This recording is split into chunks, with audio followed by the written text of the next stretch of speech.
Eno mara Nyakwaramogi en ni riyo makare kendo en gikruok makare mar budho kodwa e weche manyien mag ka gi kacha. Nyinga Milton Ochieng. Jatend piny Kenya William Ruto ogolo chik mondo chwal nyime yepo mag sikunde tam mar 2 nyaka thuolo ma ok ong'ere kaluwore gi koth madhi nyime kod chwe e gwenge mopogore e pacho ka. E twak mare moyiedhi e kar jot maduong' ma jatend piny, Ruto wacho ni midhiero mar koth kod oula mamuomore osekawo ngima ji maromo 210 nyaka sani. Ma biro e seche machuok bang' jatend migawo mar somo Ezekiel Machogu ne lando ni skunde idhi yaw chieng' wuok tich ma juma manyien. The Ministry of Education is directed to postpone the dates of reopening of all schools in the country for the second term until further notice. Members of Parliament are requested to reorganize the CDF allocations to prioritize reconstruction of school infrastructure that has been damaged as a result of the floods ravaging the country. As the national government plays its role in dealing with the current situation, I request and urge county governments, development partners, and private sector to join in these efforts and provide support as, where, and when they can. E weche mamoko en ni oganda modak machiegni kod yewni 178 e pacho ka koro nyis mondo dar kaluwore ni yewnigo opong' kendo chako olo gino maketo ngima oganda kama ng'aw. E oboke ne ute mag fwambo odhiambo manyoro, sirikal nogolo listi mag yewnigo mantiere kauntis 33 ma pacho ka ma kidek ywero oganda kaluwore gi ni thothgi osepong'. E kaunti ma Nairobi, yawo mopong' kendo muoch nyalo kelo midhiero ne jopiny ka gin mago moting'o kar kunyo kuoyo ma Kirima, Njiru, Angeria mayudore e kar dak ma Njiru, ka kar dak ma Embakasi kar kunyo mojwang' moro bende oketie Nyong'ong'. E kar dak ma Westlands e buore Nairobi, yawo ma Kangemi bende yangore nopong', ka Kasarani bende nitiere moko mopong' kendo nyalo kelo masira ne jopiny poni giolo. Giting'o Windsor Michuki Dam, Michuki Farm, Gumba Dam, Makue Dam, Kigwa Farm Dam. E kar dak ma Lang'ata bende oting'o Nairobi Dam, ICD Shallow Dam, Autoport Dam to kod kar kunyo moro mar pi Achia ma bende osechako wuok e piny kendo koro loso yawo. E kaunti ma Migori, yawo mathothgi nitiere Nyatike South oting'o Amili Dam, Konyango Dam, Banda Dam, Lower Tito Dam, Kosinde Dam, machielo nitiere Rongo ma en Kodero kaachiel gi Kebarisia mayudore Kuria East. E kaunti ma Homa Bay, yangore ni thoth yewni ma oketie Nyong'ong' kendo kwa jodak makuro mondo mi odar gin mago mantiere Rachuonyo North moting'o Block 1, Kapana, Nyamburo, Oboro, Nyangaji to kod yawo Mayongo mayudore Suba South.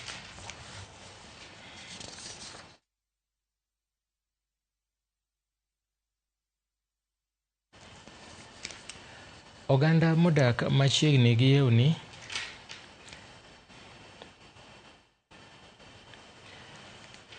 Oganda modak machiegni gi yewni pacho ka koro nyisi mondo dar kaluwore ni yewnigo osepong' kendo chako olo gino maketo ngimagi e kind akuru gasumbi. E weche mamoko bende en ni oganda modak machiegni gi yewni 178 e pacho ka koro nyis mondo dar kaluwore ni gisepong' kendo giolo gino maketo ngimagi e kind akuru gasumbi.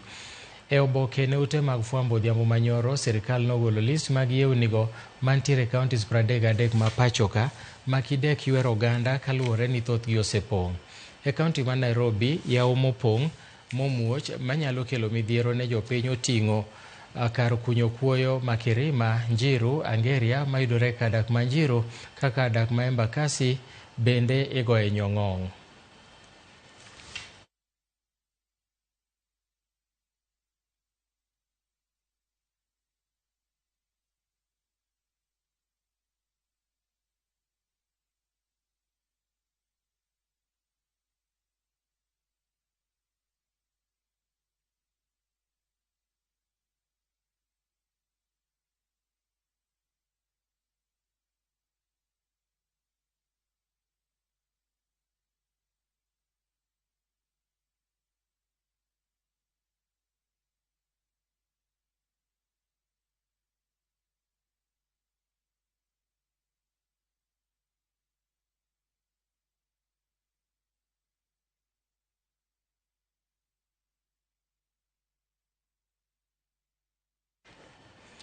Wachimo mos kuom kikruok ma kamano ka wadhi nyime ni sirikal oketo thenge kuonde jot madundo maromo 115 ne jopiny moulo dar e miechgi e kauntis 19. Kembego ma nyaka sani gin kuonde dak ma jopiny maromo 27,586. Sirikal bende ochwalo kony mopogore opogore ne anyuola moulo daro kaka chiemo mag ochele kod oganda maromo kilo 336 ne kauntis kaka Busia, Kisumu, Machakos, Nairobi, Nakuru gi Murang'a. Kaluwore gi sirikal, chiemo kod mwandu mamoko manyalo konyo ji ma midhiero yudo pod dwarore kauntis buora ma pachoka koting'o kauntis mag Garissa, Kiambu, Migori, Narok, Kajiado, West Pokot, Nyeri, Siaya, Nyandarua, Kirinyaga kod Tana River. Yangore ni kuonde ma koth osedokie piny e chenro mag gedo dhi chakore e giko dirani. Gin mago mayudore nyandwat ma Kenya kaka Isiolo, Wajir, Mandera, Garissa, kama moko ni Taita Taveta, Kitui gi Tana River. Chenrogo eko dhi ting'o gedo mag sikunde, apeini, lai mag pi e kind mamoko. Jopiny maromo 196,296 oseyangi noyudo midhiero mar oula e piny Kenya ka ji 210 bende osewito ngimagi. Oganda maromo 125 oseyudo hinyruok kaluwore gi midhiero moula okelo, ka nyaka sani sirikal yango ni jopiny maromo 90 pod olal kendo pok oyangi ndachgi. Anyuola madirom 33 bende osedar kaluwore gi oula.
Jamadar Charles Kahariri ochamo muma kaka jatend jolweny manyien ma pachoka e nyasi manobagie ka jot ma jatend piny e boma ma Nairobi. Koloso bang' nyasino, jatend piny William Ruto nowacho ni jolweny ma pachoka nigi historia mar tiyo ne piny Kenya e yo makare kod nyadhi. Okwayo Jamadar Kahariri kaka jatend jolweny mondo otelne jolweny maber kojiwogi mondo gimed chiwore ne tiyo ne piny Kenya e yo maber kod teko gi bidhruok kendo neno ni arita kwe ma pachoka ni kare kinde duto.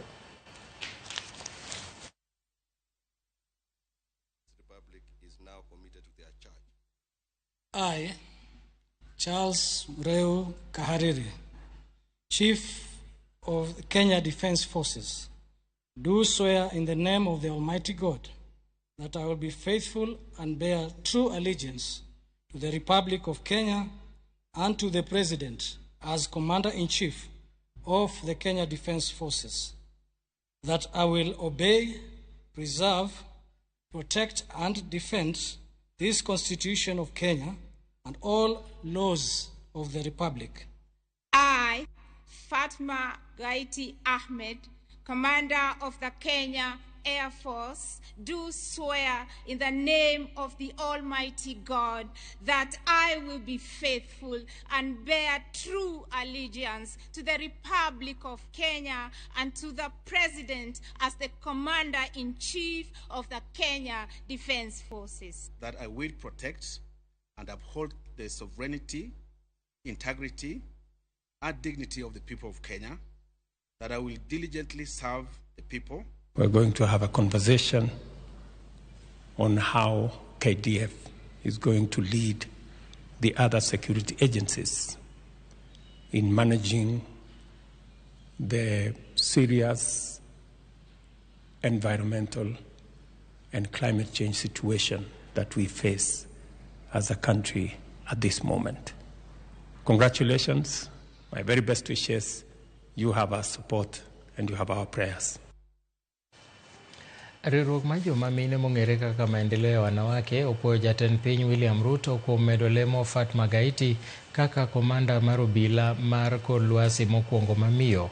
Giwacho ni okang' ma kamano nyiso ni piny Kenya osego okang' e neno ni jok ma mine oyudo lemo mamalo e telo ma pacho ka. Jakom mar riwruogno Rahab Muiu kata kamano okwayo joma mine moyudo lemogo mondo oti kodgi maber e bero ngima jo Kenya. We thank the President most sincerely for finding his feet to give us Mama Fatma Gaiti Ahmed as the first woman commander in the Kenya Air Force. Thank you, sir, and to our sister General, Major General, congratulations, and may you walk that journey with grace. And we thank the current president because he's given us, I think, 6 cabinet and advisors. They are about 10. And we have like 15 PSS. So the number has been increasing progressively. And therefore, when then we get to that level of a commander in one of our forces, we have the Army, we have the Navy, and we have the Air Force. Surely it is such a milestone for the women of Kenya. It is a big thing, and we are grateful to Mama Gaiti, Major General, and it is nice to just see a woman just salute there at that level. Kambi mashabiki.com ochiwo tange 45 mag lita gana par moro ka moro ne skunde kod kanisni mopogore e pacho ka kaka yo achiel ma chopo kare ting' magin godo kaka kambi noganda. Shabiki.com kotelne kod director mare Fred Afune noriwore kod kambi maloso tangi mar power tank e chopo kare chenro makamano. E kinde ma pod koth chwe kendo medo kelo lal ne Uganda, Shabiki.com komakore kod kambi mar power tank nokawo okang' mar konyo jopiny e yor kano pi kaka achiel kuom yor bedo gi ikruok ne kinde mag oro. Tengni maromo 80 ne ochiw ayanga kod director mar Shabiki Fred Afune, jatatije mar power tank Raju Patel kod jakom mar BCLB Jen Kamawe kar dak ma Mlolongo mabiro konyo sikunde mayudore kaunti 17 e pacho kae. Kalore gi director mar Shabiki Fred Afune, en gima kare mondo ji duto yud pi maler kendo kang' makama no yango ni biro keto ngima makare ne ji manie alwora no to moloyo ne nyaka nyithi sikul. Clean and safe drinking water is a fundamental right that every child should have access to, and we believe that it is crucial for us to support communities that we do business in. We are not only ensuring that students have access to clean drinking water, but also encouraging a healthier and more productive learning environment. We understand the importance of giving back to community, and this initiative aligns with our values of making a positive impact beyond just our business. Jatatije mar power tank Raju Patel kod jakom mar BCLB Jen Kamau bende korgi owacho ni gin gi yie ni okang' ma kamae ema piny Kenya dwaro e kinde gi ma koth medo kelo ula mager manyaka sani osekawo ngima ji kod chiaye modhuro. Bende gipuoyo Shabiki.com magiwacho ni osegolo ranyisi makare mar konyo Uganda ka gisingo chung' kodgi. Potanks is very proud to be partnering with you for this noble cause. At a time when our country is facing unprecedented heavy rains that we have seen cause a lot of destruction, we send a message of hope to all those who have been affected, and our hearts go out to them.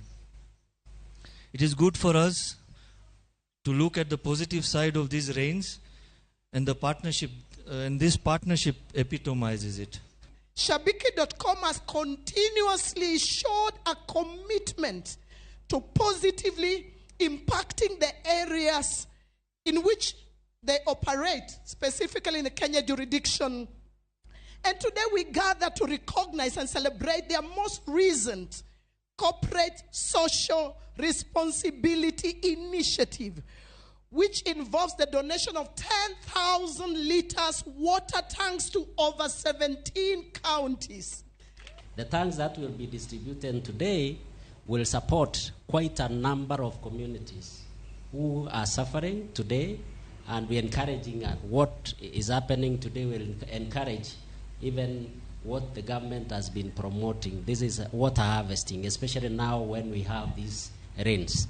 And we'll call upon all other operators who have initiative like this, and the chair will be telling you that we are ready every time when we are called to witness and to participate in any positive contribution towards the society. Okangni jopiny nopuoyo kagiwacho ni gisebedo ka gichando ne yudo pi maler kinde ma koth onge kendo kano pi e tangi biro konyogi. Shabiki.com pod nigi geno mar timo chenro mag konyo oganda kata CSR mabiro chopo ne counties duto ma pacho ka. Dana Ulunde, Ramogi TV. Mana kamano nyako Ramogi gi kanye mwachope giko mar weche manyien maka gi kacha odhiambo masani ka ruoth oriti an bendo rita wachako rom kendo gi Ramogi TV ka wang'o romo sa 1 weche manyien mag ang'ich welo kendo sa 3 weche mago imore. Nyinga Milton Ochieng' Awuor bed godhiambo mokwe.